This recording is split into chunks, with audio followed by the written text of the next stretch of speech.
Live from the Plutopia News Network, this is the Plutopia Happy Hour. Our guests this time, Heather Barfield and Kevin Welch. And part of the Not Ready for Cable News players are here. Scoop Sweeney, that's me. And our tour guide du jour, John Lebkowski. Tour own dude. Or is, hello, John. No, the reason I didn't say anything is because suddenly I started getting sound from the YouTube stream as well, and it was drowning you out. Oh, no. But yes, we are here. We are here with Kevin and Heather. Kevin, a software engineer at Civitech, and Heather is a college professor and a Fulbright scholar and a very smart person. And they are world travelers. And we want to talk about world travel because they have traveled recently, though I will point out that we're almost certain to talk about maybe politics tonight, as if we didn't always. But here we are. It's been a rough one. Yeah, this is a bad day. There's probably something to talk about there too. But let's talk about world travel first. What did you guys do? Where did you go? Where didn't we go? Well, maybe we should say that Kevin and I are together, so we are partnered. So we went to France. We started in the north, and then we went central, and then we went south.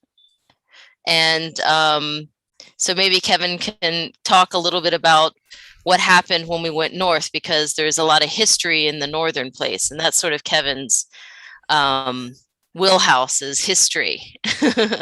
Okay.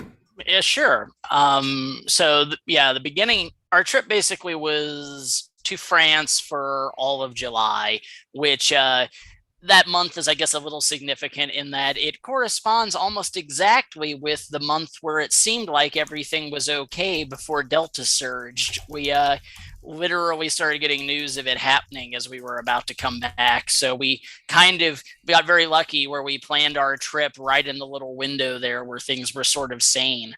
The beginning of the trip, I guess the first 5-ish days, we were in northern France, also known as Normandy. It is a very historic region that until I guess you would say maybe 13, 14, even 1500s, almost functioned as a separate country from France proper, ruled by the rulers of Normandy based out of Rouen, most famously William the Conqueror, who went on to conquer England.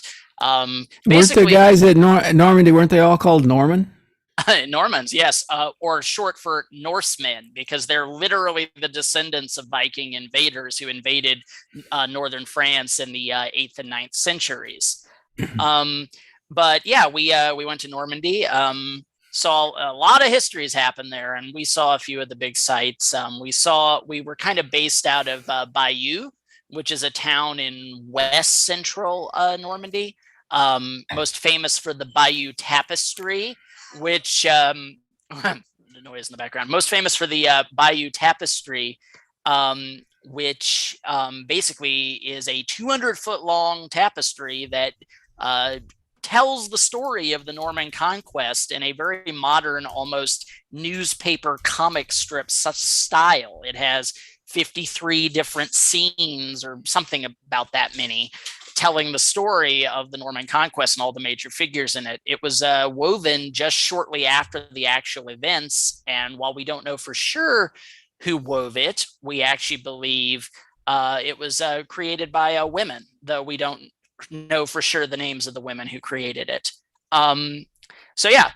Bayeux, where this tapestry is kind of our home base, but we went and saw a few other of the major historic sites of Normandy that are nearby Bayeux, probably most prominent. Well, can I say something about the tapestry? Of course. So the tapestry itself, so I didn't know much about this tapestry when I went there, but apparently, well, as you know, Kevin was saying, it's pretty old, but it's also long. Like, I don't even know, like you walk in and it's encased in glass against sort of a black backdrop, like, like a museum.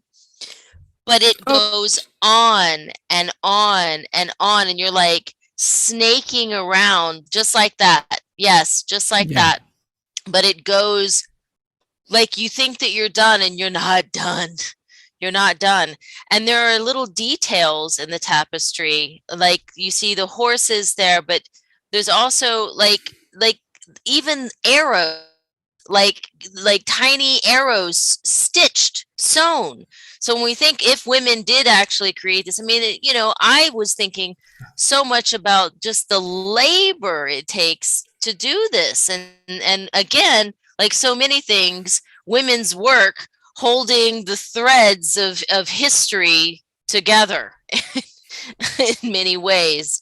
So it was quite an experience to see that. And I'm really glad that we made an excursion to do that day. And it happened to also be the same weekend that Bayeux was having their medieval festival. So they were having their anachronistic. It was their version of a Ren Fair. France has them too, but theirs have an advantage over ours where they take place actually next to a real 900-year-old cathedral. So little better than the fake castle ours take place at. Right. So, sorry for the barking dog. So we bark occasionally as well. Right. So the other place that we went to was, of course, when you're in Normandy area, we went to Omaha Beach and stood right there. That whole Saving Private Ryan scene. We were there. The beginning of the film where, old Matt Damon is walking by the coast and walks up to those crosses. In case you were wondering, I'm here to tell you there was no trickery in that scene. They filmed on location, and what it looks like in Saving Private Ryan is pretty much the real thing, what it looks like. It ties in rather nicely, actually, to, when you were showing the Bayeux stuff, that, yes, the Bayeux Tapestry was one of the many historical artifacts the Nazis tried to loot, though they did not, in fact, succeed, fortunately, with the Bayeux Tapestry. But yeah, Omaha Beach is intense. Like, even if you're not a traditionally religious person, which I'm not, there is a crazy psychic energy about that place. You can feel a lot of people died there. Like, the only other place I've ever been that was that intense was ironically also in France, Père Lachaise Cemetery in Paris. But Kevin sort of likes cemeteries in general. So. A little bit. The goth in me does. But yeah, there's literally 50,000 crosses there going off to the horizon. You can't help but tear up a little at it. At Omaha Beach. At Omaha Beach, yes. Mm-hmm. And each one represents an actual person who died. Yes, literally 50,000 crosses, each with a name on it. Well, not all crosses. There were some Jewish soldiers who died, and they have Jewish stars instead of crosses. And then there's a big, huge wall of names that, like, they never recovered their body, but they know they died there. And there's what if an atheist died there? I'm sure I guess some they still did. get a cross. They say no atheists in foxholes, but I'm like, no, some people are atheists to the bitter end, and I'm sure they are there at Omaha Beach. Yeah, and they I don't know if this is true. I didn't have a chance to look it up, but somebody told me when we were there that the land where the memorial site is and where Omaha Beach is actually like American land. Like, France gave that land to the United States. Like, it's almost like a U.S. embassy sort of thing. Yeah, it's like a U.S. embassy where it both is and isn't France's land, and apparently the law enforcement at Omaha Beach is actually American law enforcement, not French law enforcement. Oh, that's interesting. Yeah. I had no idea. Yeah. But finding the bathroom was quite an adventure. It always is, right? As it is when you do world travel, the thing that everybody forgets when you're traveling is where do I go and relieve myself when I am walking the city? So there were many a times in which, especially in France, like they do have public restrooms in certain places. By public, I mean like a tiny little box in like on a sidewalk that you pay money for. But normally, what would happen is I would be like, okay, I can't hold anymore, and so we would go into a cafe, and I would order a pastis. A pastis is um, an anise flavored liqueur of sorts that can be found everywhere in France, but it's particular to the South region, Marseille and Provence. And so we would go and we would sit in a cafe just so we could use the bathroom or order some pommes frites or something like that, you know. And then I very awkwardly, in my horrible French accent, ask, "Où sont les toilettes?" Where are the toilets? Yeah, and it's les toilettes. You know, there's no bathroom.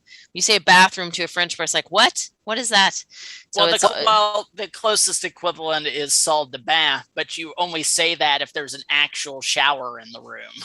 So Kevin is acting like he's able to practice his French, but I'm going to be very clear here. I'm the one that did 90% of all of the translation and the talking here. Oh, absolutely. But I believe this. That's the hard part, though, is like that's what gets so exhausting when you're in a country when, you know, there's a different language. I mean, and it really, you know, when I lived there on my Fulbright for 6 months and my son was with me and he didn't speak any French and he tried to learn when he was there, but you know, it's tiring, and it makes me think of all of the immigrants that, you know, through the centuries moved from one location to the next, especially here in the United States, you know, to try to acclimate to the language. It's very difficult, and you're under this, like, it's this constant sort of stress that's there. Just trying to communicate becomes a struggle, and so you really feel for the experience of being the second language learner in a country that you know that has a dominant language. Yeah, I second all that, and I think it would be a very good experience for most Americans to have to go to a country where they only barely speak the language and try to have conversations and communicate. Because as Heather said, it is exhausting, constant, low-grade mental stress because you have to give all your attention to just sort of understand what's being said to you. Like, I understand French well enough that if I really pay attention, I can maybe make out 25% of what's being said to me, just enough to get by, though thank God I had Heather there. But and then, you know, you try to talk back and you're used to thinking of yourself as somebody. I mean, I have an English degree. You're used to thinking of yourself as this person who's very good at communicating, and you sound like a 5-year-old when you try to speak back. I mean, that's the thing. It's very humbling. Right. It's humbling because I'm like, okay, I have this advanced degree and I'm trying to communicate to this group of well, I was doing applied theater work, and we can talk about that later, but you know, trying to communicate very specific techniques, and it's usually coming out as like, okay, now bend, touch knees, stand, twist, bend again, open voice, sing voice, you know. You know, it's like chante avec nous, et aussi turn 1, 2, 3, you know, you're like trying to figure out the best way to say it, to communicate it, even though your vocabulary might be stuck, you know, and thankfully. So what would it have been like if neither of you could speak any French at all? We would have survived. Like, so many people know basic English, like so many people. I think schools require it. Most French schools require English in school. Most of the French people we met, I mean, there were some people who basically didn't speak English, but most of the people we met their English was better than our French. No, maybe for you. Well, all right, for me, certainly. Heather actually does speak French pretty well, but almost everyone I met I was just at the point where like they could, with difficulty, when I spoke really slowly and enunciated, understand my 5-year-old's French, but they definitely, for the most part, spoke English way better than I spoke French. So I want to say that, so after our trip to Normandy, I'm going to go back to the journey. Mhm. That's all right with everyone here. Oh yeah, yeah. So then, and everything is trains, right? So here's what's wonderful about like civilized countries like France is that there are train networks. You can get to anywhere by a train, maybe anywhere, not in the country. And I will explain where we are going to, because we had to go from Bayeux back to Paris on a train.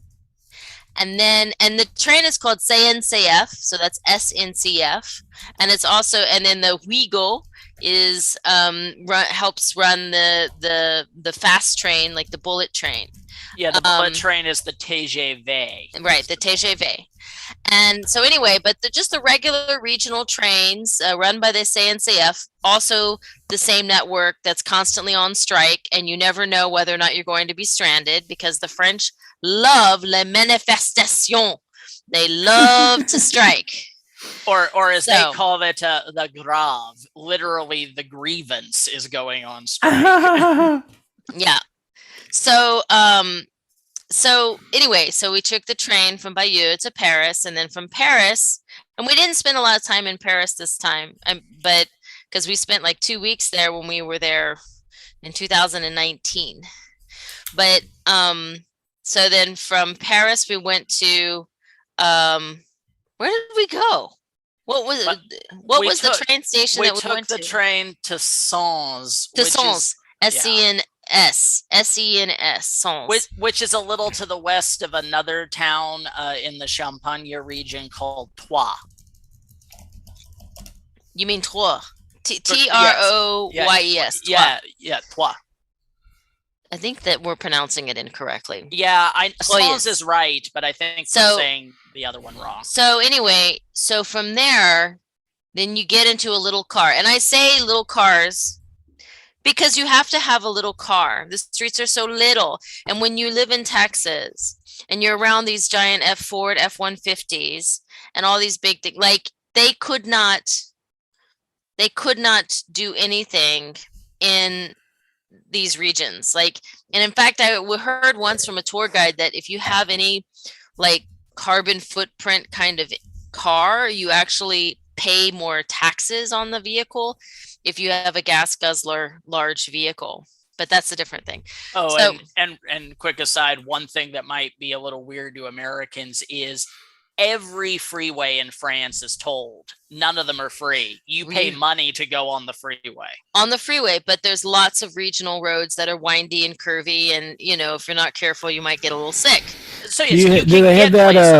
Yes. Do they have that thing that like we have here, where they can detect your license plate, and you don't have to like stop and pay the toll, or do you have to stop? You have to slow down for some of them, and I think for the most part, you just slow down. You don't, I can't remember. I don't remember anybody paying. Yeah, I'm just wondering if you have to. It used to be that way. On toll roads, you had to like hand somebody some money. Yeah. You know, somebody would take your coins. Your digital civil liberties listeners might be interested to know, John, that France is pretty big on video surveillance. Everywhere you go, there are signs saying you are under video buses, surveillance train stations.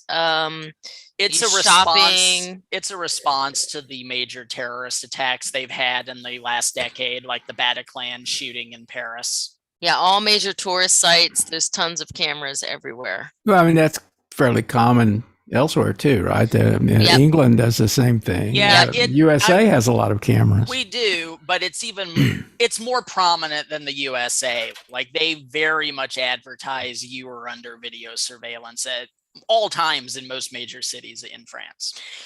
So from the train station, and these are like little regional train stations. These are not big train stations, but like they move people. You get on, you get off. Like they're convenient.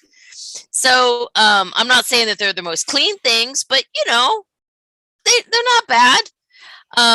I wish we had such a network to get around the United States. It'd be amazing. Or even Texas. It's very nice. Amazing. It'd be Or amazing. even Austin. Even Austin, yeah, So, that'd be nice. I mean, to put in perspective, the TGV, which can take you from Paris to Marseille in like 2.5, 3 hours, that would be like if in Texas there was public transportation that could take you from like Corpus Christi to Dallas in 2.5 hours. No, from like Austin to El Paso in 3 hours. That's how far the distance is. Well, yeah, I mean, for the listeners, France is about the same size as Texas, so that gives a good point of comparison. I have a number of friends that have lived in, they're Americans who have lived in Europe in various countries for quite a long while. And when they come back to visit family or friends in the United States, they just say, it's terrible. They're used to taking the trains, and they've tried taking American trains, and it's just, they just said it's useless. They end up having to rent a car, even though they very seldom drive over there. It's just no comparison between the two systems. There are parts of France where you probably have to rent a car. Like if you're going to go deep into Northwest France and Brittany, you probably need a car, but most of the country, the trains will get you pretty close to where you want to go. Well, we had to, we got a ride to the country where we stayed for the second week of the trip. And that's the week in which we stayed at our friend's place. I'm not going to say where because to protect their privacy, but let's just say it's on the border between Champagne and Bourgogne region.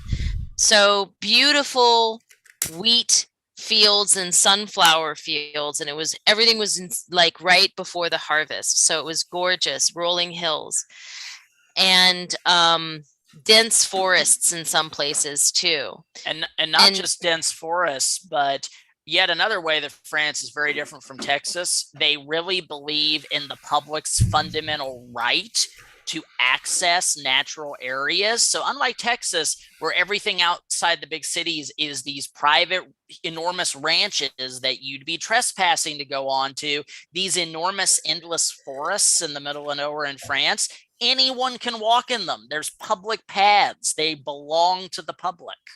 It's like having a whole lot of national parks, right? Or state parks. Well, the one thing that France doesn't have a lot of, they don't have a lot of national parks, actually. Our French friend that we stayed with said that that's what he really likes about the United States, that we have a lot of public parkland, as opposed to, the regions in France. Now, I haven't tested his, I haven't counted the difference in numbers between who has the most national parks, but United States is pretty big, so I would think we do have a lot more national parks than France. But I guess, sorry, I didn't know.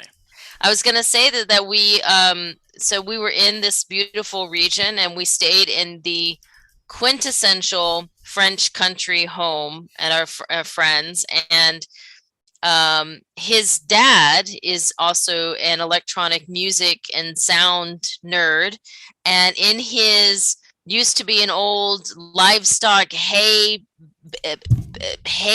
storage place, he built himself a dang studio with a Euro rack and all these, I don't even know, like lots of wires and lots of places. And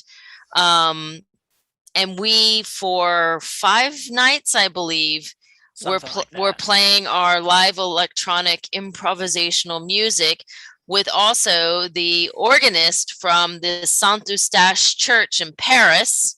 So like he's a big guy in the Parisian sort of music scene when it comes to give context to your American listeners. This was actually kind of a huge honor because Saint Eustache is the biggest cathedral in Paris after Notre Dame. The French say that Notre Dame is our national church, but Saint Eustache is the church of Paris. So if they don't let anyone be the organist of Saint Eustache. So the fact he was even willing to jam and improv with us is like, holy shit, I'm so humbled and honored right now. But So did you have an audience? I mean, was this something you planned in advance? We're going to get together and get a bunch of people and play? We didn't get any people together. It was, I mean, again, we're trying to be careful because this is still, this is COVID time. And so we I was going to ask about that actually. No, masks were worn everywhere we went, everywhere. And this was during the lull before Delta happened. Yeah. They still, like, you're on public transit, you're wearing a mask. You're going to go inside to any kind of cultural event that there's other people inside with you. Masks are freaking mandatory, no exceptions. And when we went to a couple of museums, we did have to show proof. We have to show proof of vaccination just to fly to France at that time. Although I should, be fair to acknowledge that the issue, while less controversial in France, is still controversial. France has anti-maskers and anti-vaxxers. They just have a lot less political power than they do here in America. Well, and they also have the Pass Sanitaire, which is the app that you put on your phone that people will scan, and then that lets them know your status. So I don't want to derail around, because I'd rather talk about the travel than this whole thing, because it's so frustrating to talk about. And we don't have to dwell on it, but it was good to address it quickly. Yeah, definitely. I think the cultural differences are very interesting. So yeah, it's worth briefly pointing them out. So our band Keyhole, that's the band that we're in, we play live improvisational electronic music, and I think we're getting pretty good at it. We've been doing it since, we've created our own little pod, if you will, with just one other person here in Austin, and we've been doing it now for over a year, so it's going somewhere. But we had, just to give you a sense, so France is about food, right? Everybody thinks France it's food. Let me tell you, the best food that we had was the home cooked meals from the mom, the lady of the house. And we had, just an example, probably the most amazing mushroom tart I've ever tasted in my whole life. We would have a platter of cheese as dessert. Well, there'd be a dessert and then cheese. And the desserts consisted of everything from like like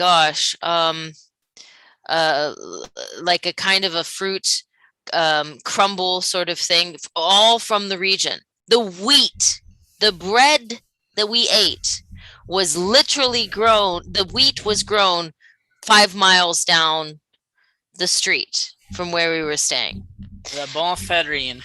The cheese was all local. The milk was local. I mean, the meat, the chickens, the eggs, everything. They were really big. The wine was definitely the champagne. We've drunk champagne from Champagne. It's good, and the wine in France is dummy cheap. And it's like the best wine you've ever had. And the price is absurd. Like, I remember when we were like in the south of France, in the Rhone River Valley, that like you could get what is acclaimed as some of the best wine in the world for like €3 a glass. Like, it was that cheap. Wow. Yeah. I mean, and you would have a glass of wine with the lunch, I mean, the French, I'll just set up a day. The breakfast is usually bread with like a jam or a jelly and some butter, a coffee, and they usually serve coffees in like a little thing. But because we were staying with a family that they also have a house in the United States, they liked American style coffee in a mug, and so breakfasts were very, very simple. Croissant or viennoiserie. Viennoiserie is when you have like a pain au chocolat, like a little chocolate bread with, and then maybe some croissant and maybe some other bread, but it's like bread, more bread. One thing that hit and me the about American French, in me, sorry, I just wanted to finish what I was going to say here, yeah, that the American in me was craving protein for breakfast. I was like, can't I just get an egg? Can I just get, I don't even care. Boiled, fried, over easy. I don't care. That was basically what I was going to say, that Whining like, here. that not necessarily that, oh, Ridiculous. I needed protein in my breakfast, but one thing that really hit me is the French like what to me is a very sweet breakfast. They're basically eating what I would consider dessert for breakfast. So it's a little disconcerting. Yeah. Sounds like continental breakfast, like they try to serve here in the United States. I have friends that are both French or have been living in France for a long time, and they say that Americans do not know how to drink wine. You can just pour a glass of wine and guzzle it down. They don't have anything with it. A little cheese, some pastry of some sort, anything. But we just guzzle it down, and they see Americans doing that in cafes, and they're just like, what's wrong with those people? Well, there's a thing called an apéro. An apéro is usually the drinks before dinner. And oftentimes it would be like maybe a glass of wine or a pastis. But you would have olives or maybe like little blanched almonds or something like that. You wouldn't have cheese really necessarily, because cheese is often an after meal thing. That actually ties into what I think is one of the most interesting cultural differences around meals that I observed while we were there compared to America. We're like, yes, we Americans have cultural ideas about what meals are and how they work. Of course we do.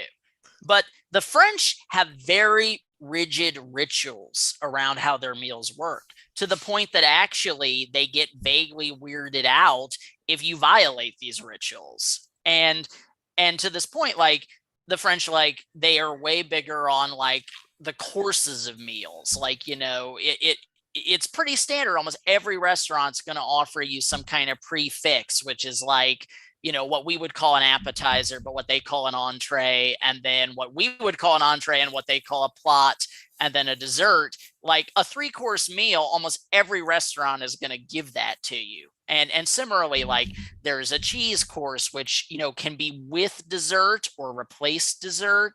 And similarly, there's very specific kinds of alcohol. Like, there's alcohol you have before meals, aperitifs. There's alcohol you have after meals, digestifs. And it's like, this is the way you do things. Like you don't break these rules. Like, that's just like, well, that's how we eat, and you wouldn't do it any other way. And the timing of the eating too. Yes. Like you have to, like lunch is served between 11 and 2 at restaurants. If you walk up anywhere, like if you go up to a restaurant at 10:30, and sometimes they don't even open until 11:30, like or even noon, but they're very strict with their times. Like a restaurant will not seat you if you get there at like 2:45. They'll be like, no. Same thing for dinner. If you show up to a place at 10 o'clock, even if it's full of people, they'll be like, no, we're not serving you. Sorry, because you're there too late. They have kind of a reputation for being, I guess you'd say, down on Americans, and I guess it's because we don't know the rules, right? To an extent. Well, there's very much rituals around these things. Like, this is something I didn't fully appreciate, and Heather actually gave me a bit of the context while we were there. But like, all right, here's a perfect example of a difference in the culture around food. The French do not believe in taking food to go. Like, there's a word for if you want food to go, which is basically emporter, but like, they don't believe in it. They would rather, if you can't finish your meal, at a restaurant. At a restaurant, like you can, you can't have a doggy bag, is what he's saying. Right. Like doggy bags don't really exist. So much so that Macron, the president, had to create an incentive so that people aren't shamed for asking for a doggy bag, because there's a lot of food waste in France, and they're trying to cut down on food waste. Yeah. Basically, Macron had to pass a national law saying that restaurants have to provide doggy bags and to go if asked, because until he passed the law, they would not do it, because the French, it's apparently such an insult to the ritual of their food culture that they would rather, if you can't finish the meal, that the food is thrown out than you take it to go. And that sounds rather odd for a country that does have some problems with food insecurity and homelessness, maybe not on the scale of Austin or Los Angeles or San Francisco, but a lot of restaurants in the United States have started taking their remaining food at the end of the night and giving it to food banks and to food projects that give it to people with food insecurity or the homeless. Well, here's a question.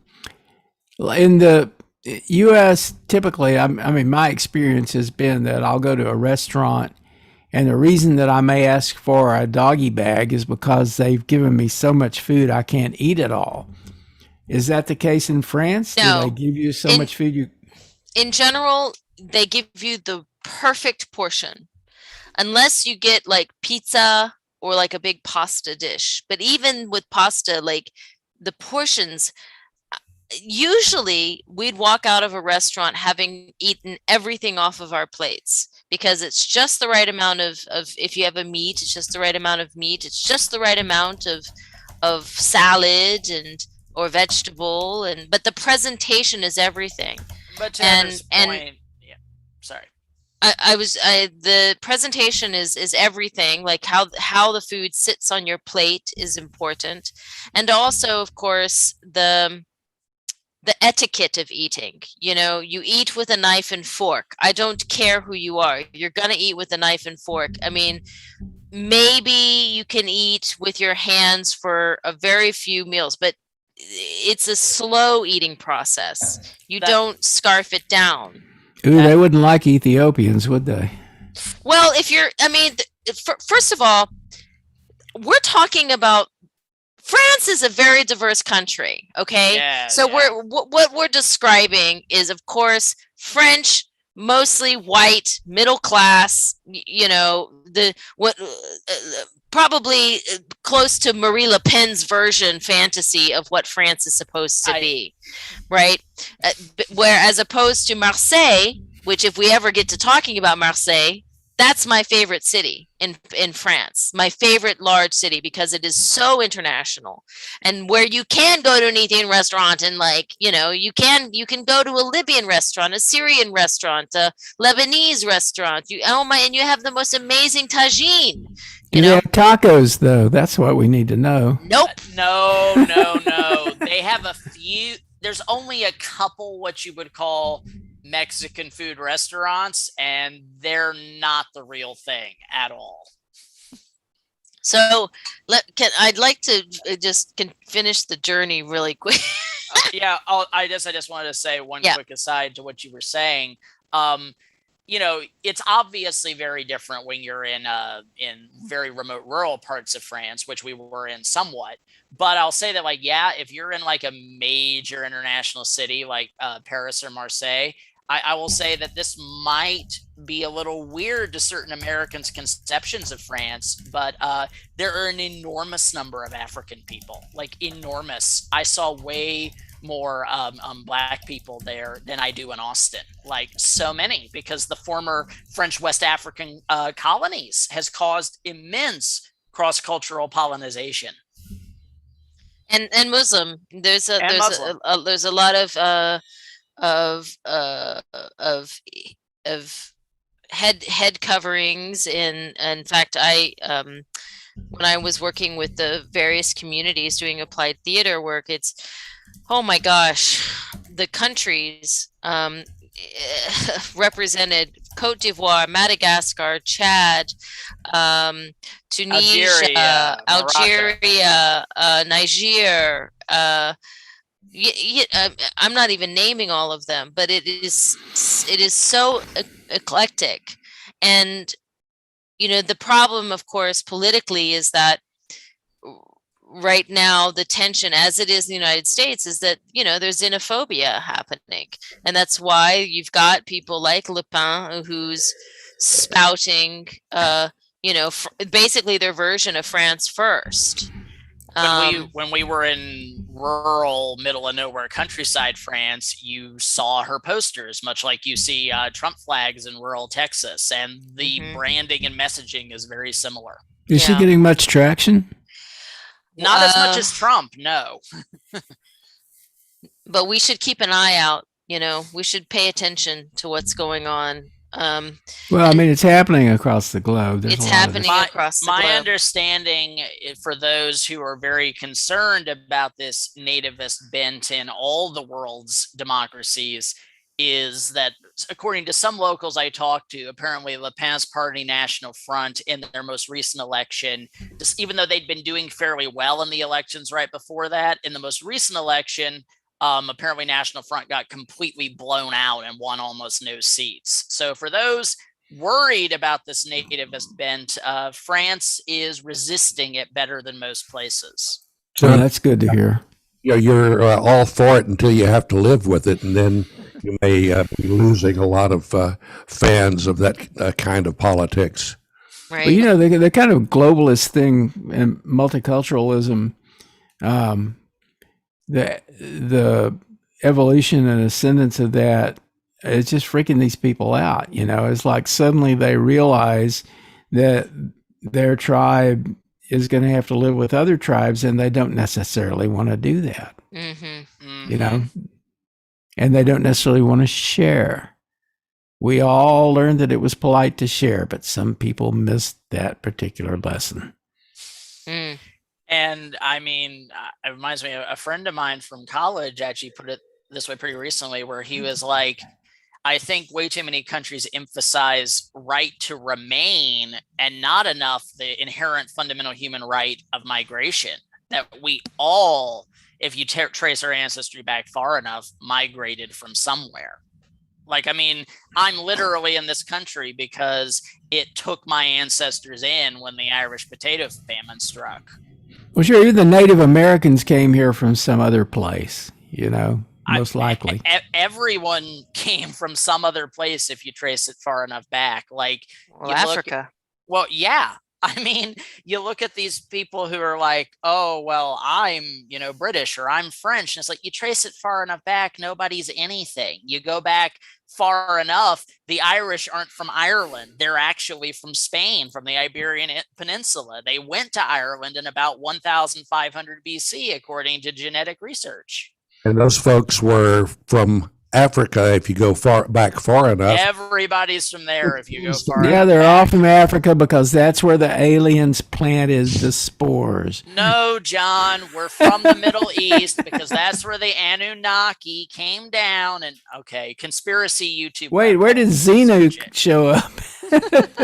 Oh, no. Is that they really do have some African American, not African American. Seriously, to anyone listening, type the word Anunnaki into the YouTube search bar. You will get a delightful alternate history alien rabbit hole mixed with ancient Sumerian mythology. Don't you think that most of the Plutopia listeners already know about this? It seems like they would already know about the Anunnaki. I mean, I don't know. I'm just always happy to open somebody's mind to what people believe.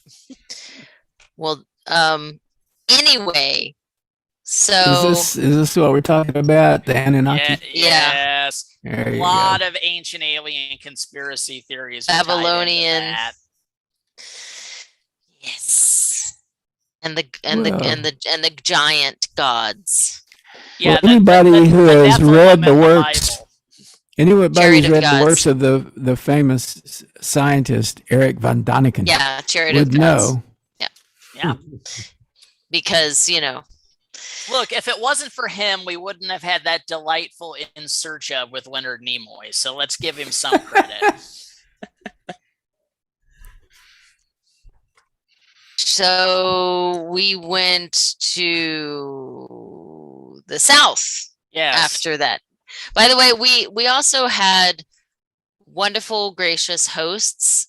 So we only had to pay for hotels like just a couple nights throughout the whole 30 days. These are So people that you knew through your work there, or? yeah, through my Fulbright, and of cool. course we stayed with our friends in the Champagne region.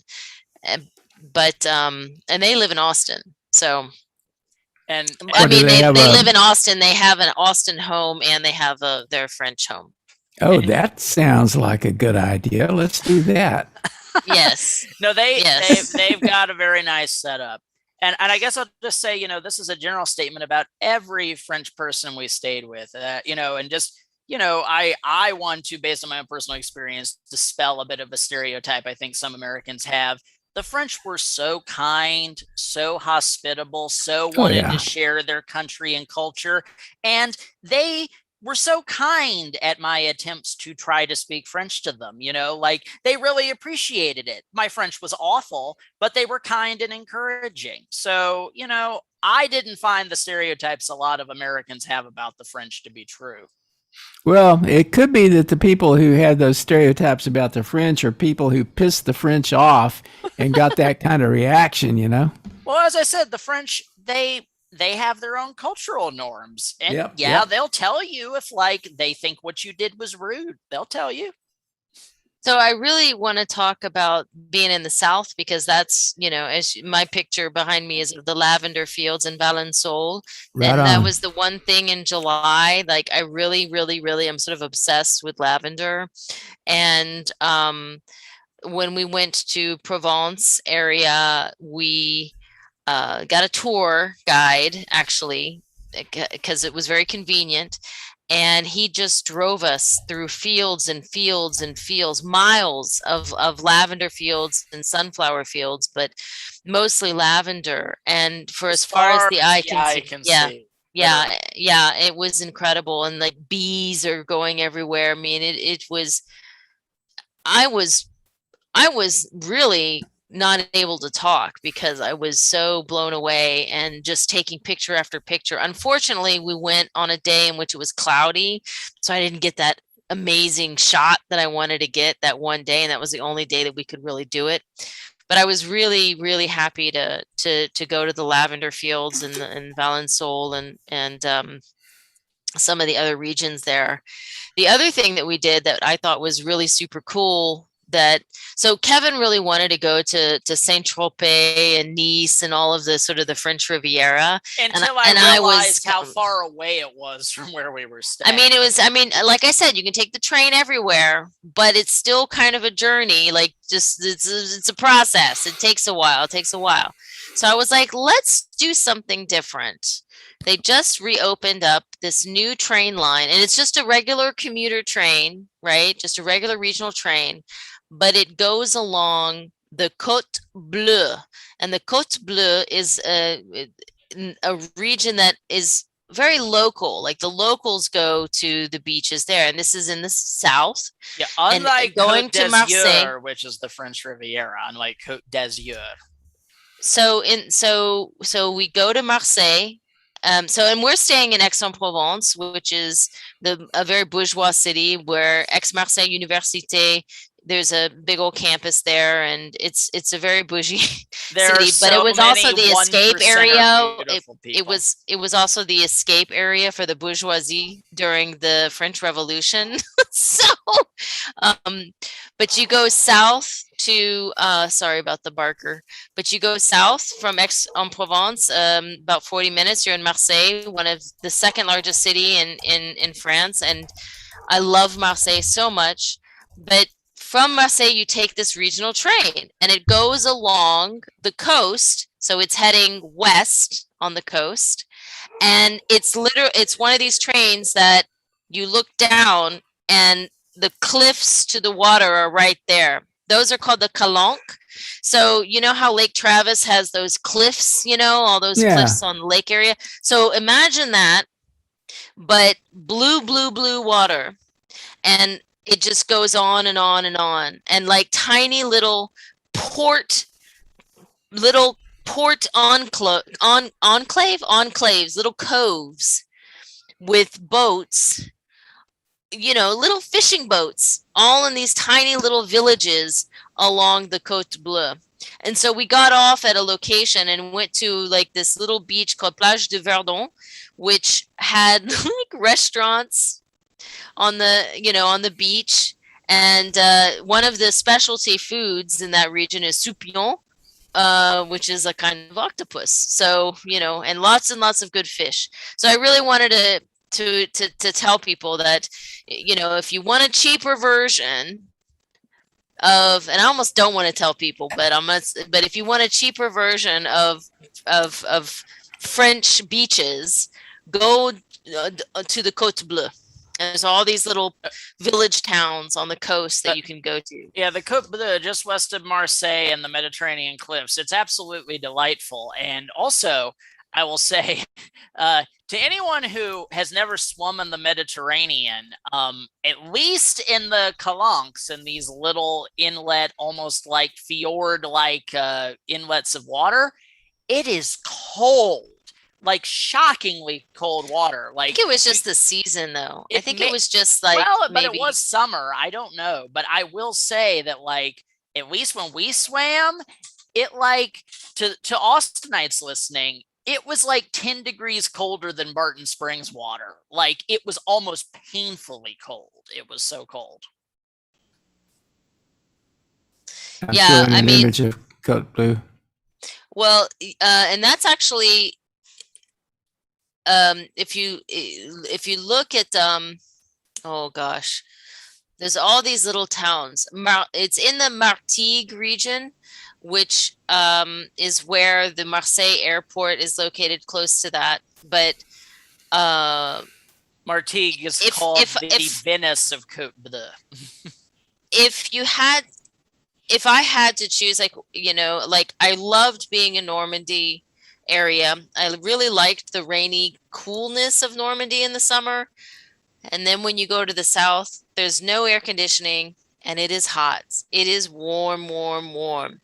So I must say that I would prefer to not be in France in the south in the summer anymore. Like that, I mean, as a Texan, we're used to the heat, I get it, but we're also a little comfortable sleeping with our air conditionings, unfortunately. Well, that reminds me, yeah, there's an interesting cultural difference between some Europeans and Americans. I was told that apparently this is how it is in Germany too, but it's definitely this way in France. So, we all kind of, a lot of us, know that, okay, Europeans don't have as much AC as we do here, but it goes beyond that. Europeans not only don't have AC, they don't have ceiling fans, and they don't even really have building ventilation, because a lot of Europeans, Germans especially, but a lot of Europeans actually think drafts are bad for your health. So, like,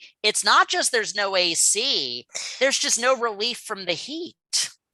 Yeah, and just to be clear, like, there's a lot of generalization happening in this conversation. Of course. So, like, I don't want a German to be calling in Plutopia and then saying, "How dare you say I don't like drafts? I love drafts." Yeah, so, we're Yeah, we get it. We're speaking about noticed cultural generalities. There is always tens of thousands of exceptions to any statement of this nature. But I will say, if anyone wants to go to a big city and experience beyond France, but the internationalization of life, go to Marseille, go to the African market, go to the place where you will see over 100 different spices by different vendors, where you will see baskets of all kinds of baskets and fabrics, bright, colorful fabrics that come from all over Africa. Marseille is one of the most diverse cities I've ever been in. And the oldest. It's one of the oldest cities. It used to be called Massalia. So it used to be an ancient Greek port. Yes. It's older than I mean, it's so old that it predates most of what's left of Athens. I mean, Massalia, the Greek colony, was founded in about 600 BC. So it's 2,600 years old. And yeah, it's an incredibly ancient, diverse city. I would say, roughly, my experience, it's about a third white/French, a third African, and a third Middle Eastern. Incredibly diverse. I don't know how he came up with those numbers, but it is an idea that the idea is that it's extremely. I always felt that when I was walking in the streets of Marseille, that I was really walking through history. More so than Paris. Paris is very tourist centered. Marseille is not. It's trying to be. It's trying to be more, but yeah. And then of course, go ahead. And so, yeah, those percentages, no scientific backing them, just my impression walking the place. But yeah, I mean, Marseille is not like Paris, where there's like these 25 famous marquee tourist destinations everybody visits, but still incredible, fascinating history that's less well known. Like, I mean, the ancient old harbor, the Vieux-Port, the old port, on both sides of it, flanking the harbor, are two absolutely massive stone military forts that Louis XIV built literally to control Marseille and force it to be part of France, because the south of France traditionally had never liked northern France trying to control them or considering them part of the same country. So Louis XIV literally built these like half-mile long, 200-foot tall, made entirely out of stone forts to control the harbor, so that he could control all trade coming into the city, so that he could force them to submit to his will. Yeah, and they're still there, these massive forts. And of course, the Marseillaise is from Marseille. It's from the rebel city of Marseille. And they're very proud in the South, in Marseille, and they're very proud to say that that they are not Paris, that they are not.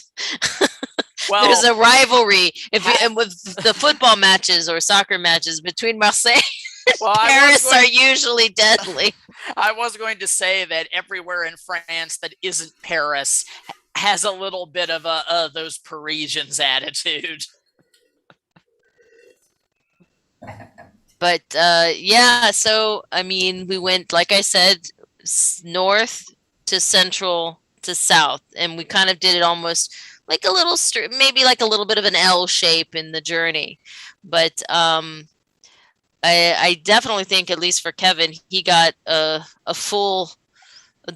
much fuller experience, since before he only had like 2 weeks, and it was incredible. Whereas I had lived there for 6 months before. It was incredible, and I mean, we're almost out of time, and we haven't even talked about a lot of what we did. I haven't even talked about Mont Saint Michel or about going to Orange and seeing the Roman ruins. Like, that just means coming back later. I was gonna say, I should put that up. We could easily fill another hour telling you about the trip. We'll schedule something. That's part of the ancient Roman and look, theater. We had cool. Yeah, that's the ancient Roman theater in Orange. It is the most intact Roman theater left in the world, UNESCO World Heritage Site. So are you thinking about going back? Maybe someday, just because it is such a huge country with so much to see. But we are thinking that we may go to another country first before we go back. I mean, Heather keeps promising me that we're going to go to Ireland so I can see where my ancestors came from. Oh, yeah. We've been talking about that, too. I think that would be a great trip. I hear Ireland is wonderful. I've always wanted to go there. I've been to Dublin. I've been to Connemara. I've been to the Cliffs of Moher. I've been to most importantly to the Bushmill. No, not Bushmill. Yeah. Wait. No. I've been to a distillery, and I've been to the Guinness factory as well. Did you kiss the Blarney Stone? I kissed the Blarney Stone. Yes, I think I must have. Look, John, we had after going to the distillery. Right. We had so much travel. Tullamore Dew. That's right. Tullamore Dew. That's where I went. Golly. Tullamore. We had so much travel to talk about, John. We not a sponsor. Get to politics. Thank God. Yeah, I mean, we could have talked a lot about this abortion thing, but there's not much we can do in 45 seconds. Well, just fuck Greg Abbott, fuck the GOP. There we go. Censor me if you have to. I don't know if children listen. Well, I don't know about that. I mean, we had Spike Gillespie on, and on one of the podcasts we recorded with her, she was wearing a "fuck Greg Abbott" T-shirt. Well, as far as I'm concerned, they're all murderers and they commit femicide on a daily basis. So that's what I have to say about them. I second that. All in favor, say Aye. And here we are at the end of the road. So thanks so much for joining us tonight, and we will schedule a follow-up so that we can talk some more about France. Well, thanks for having us. What a great party. Happy Labor Day weekend. Try not to labor. Yes. Right on. Do not labor. Give capitalism the middle finger. Relax. All right, off we go. Thanks so much.